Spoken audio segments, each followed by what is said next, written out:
नमस्ते. बहीण भावाचं नातं भांडणार तर कधी रुसणार, सुखदुःखांमध्ये एकमेकांना साथ देणार. बहीण भावाच्या पवित्र नात्याचा सण रक्षाबंधन. याच नात्याला जीवापाड जपणारं हळवं असतं मन. भांडण रुसवे फुगवे तितकेच असते माया. भाऊ बहिणीच्या नात्यामध्ये नेहमी दिसतो गोडवा. ताई असते दुसरे आईचे रूप, भावाला देते ती मायेची ऊब. राखी बांधून भावाला नातं घट्ट करते, बहीण भावाच्या नात्याची ती हळूवार जपणूक करते. भावाच्या आनंदात स्वतःचा आनंद मानते, त्यात तिला कुठल्याच गोष्टीची अपेक्षा नसते. असे निरागस नाते बहीण भावाचे, मायेच्या हिंदोळ्यावर ते सदा फुलत राहावे. नमस्ते. आम्ही इयत्ता 3री वर्ग अंकुर आपल्या समोर नाटक सादर करीत आहोत. आपल्या नाटकाचे नाव आहे नाते बहीण भावाचे. नाटकातील पात्रांचा परिचय मी अनुश्री नितीन खडतरे करून देत आहे. शिक्षिकेच्या भूमिकेत आहे पूर्वा सचिन बनसोडे.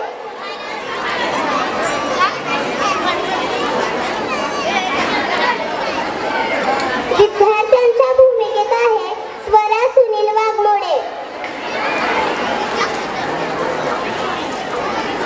साईराज विश्वास तेळे,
तुमच्यासाठी आज एक आनंदाची बातमी आहे.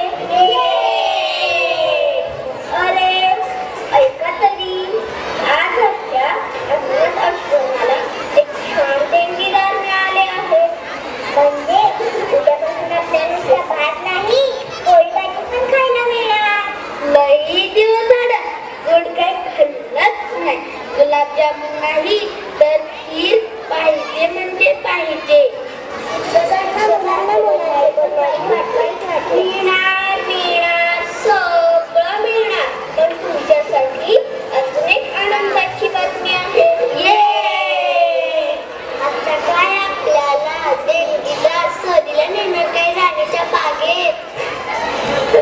नाही ग बाई, असं काय होणार नाही. पण ते देणगीदार आहेत ना, तुमच्यापैकी कोणालाही त्याच्याबरोबर घेऊन जाणार आहेत. तर मुले आनंदाने ओरडतात, पण ताई व दादा कोणत्याही तयार आहेत.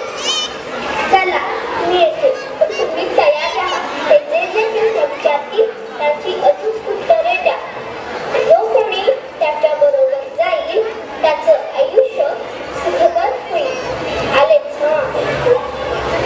मलाच न्यायला पाहिजे. मी त्यांना रोज पिझ्झा आणायला सांगेन. पिझ्झा म्हणजे काय? अरे तेव्हा शेठच्या मुलाचा वाढदिवस होता ना, तेव्हा चौकोनी बॉक्समध्ये गोड भाकरी आली होती ना. हा, त्याच्यावर लई मोठ्या मोठ्या खूप भाज्या टाकल्या होत्या. त्यालाच म्हणतात ना पिझ्झा. मी तर मला त्यांना सांगणार आहे की मला झोपायला मोमो गाडी हवे. मी पण काही दादा दोघेही आपल्याला घेऊन गेले तर म्हणून काळजी आहे. इतर रंग आहे. ताईला वाटते माझ्या भावाला घेऊन गेले तर त्याला तिकडे आणि मला इकडे घेऊन का, आणि मला घेऊन गेले तर इकडे माझ्या भावाची काळजी कोण घेणार? आजूबाजूचा गोंधळ ऐकून ताई रडते. गप्प बसा, ते ठरवणार ना कोणाला द्यायचं ते. जा आपल्या रूम मध्ये. दादा सुद्धा काळजीने विचारात पडतो, बेडवर चढतो. काय मी आपल्या दोघांपैकी एकाला निवडले तर नेऊ देत की, तुलाच नेतील. तू आहेसच किती गोड. पण नाही ताई दादाच्या डोक्यावरून मायने हात फिरवते. पण नाही ताई, मला तुझ्याच जवळ नाही. पण ताई मला सांग, आपण इथे आलो तरी कसे? अरे हो ना, तुला सांगू का, मी 2 वर्षाची होते आणि तू 6 महिन्याचा. तेव्हा तू पाळण्यात होता आणि मी त्या पायऱ्यांवर बसले होते. माहिती का, किती गोड दिसायचास तू. पण आपण इतके वाईट असतो का आपल्याला आपल्या आई वडिलांनी सोडून दिले? नाही रे, आई बाप लेकरांना कधीच सोडत नसतात. काहीतरी झालं असेल, नाहीतर कदाचित आपले आई वडील देवाकडे गेले असतील. बरं, हे जाऊ दे, आता मोठ्या घरी जाणार. ताई त्यांना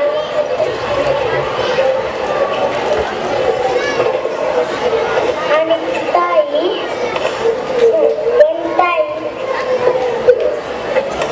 त्यांनी तुला नेलं तर तू पण तर खूप गोड आहेस. नाही रे, मुलगी नको, तुझ्यासारखा गोड मुलगाच हवा असतो. ताई त्यांना ना आपण सांगूया, आम्हा दोघांना पण द्या.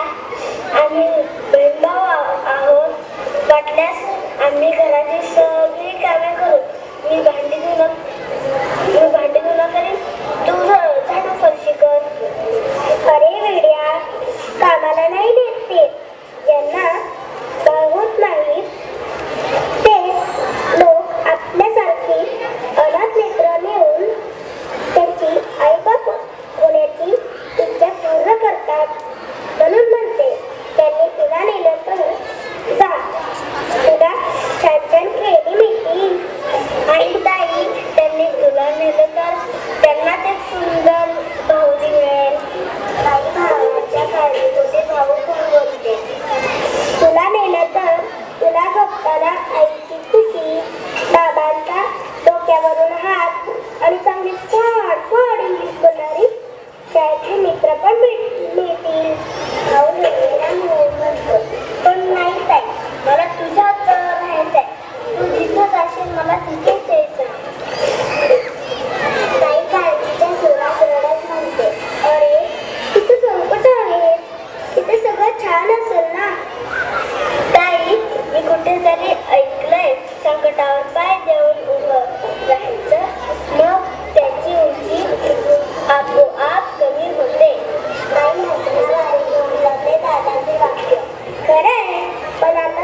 सुखाचे दिवस